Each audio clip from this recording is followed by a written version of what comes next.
Thanks for joining us. Minnesotans gather tonight to stand up against hate in the wake of the violence in Charlottesville.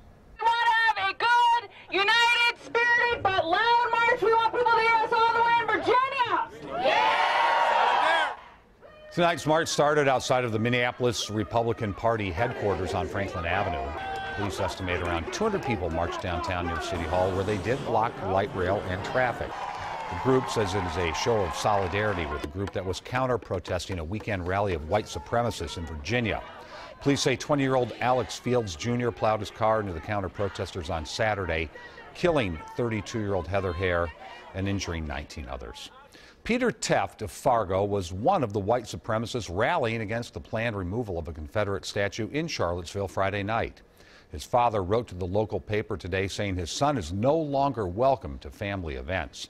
Peter Tefft sat down with a reporter in Fargo today, and John Lauritsen has more on that. John?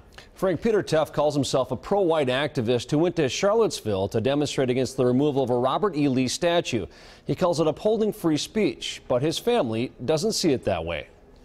I don't really want to speak too much about my family and their harassment. Since a Twitter page titled "Yes, You're Racist" outed Peter Tefft for taking part in the white nationalist rally, his family has received numerous threats. Tefft's father, Pierce, even publicly disowned him and wrote to the Fargo Forum saying his hateful opinions are bringing hateful rhetoric to his siblings, cousins, nieces, and nephews, as well as his parents. Why must we be guilty by association? I would ask how anybody sees advocating for civil rights is hate speech. Tefft even posted a picture of himself standing next to the Robert E. Lee statue last weekend. As far as the term white supremacist goes, in my view, anybody that thinks white people don't need advocacy, they're the white supremacists. Tefft said that the pro-white groups that came together in Charlottesville were not allowed to peacefully protest. Not everyone there agreed on everything, but they did agree that white people deserve civil rights. We're all being thrown in the same boat by the media,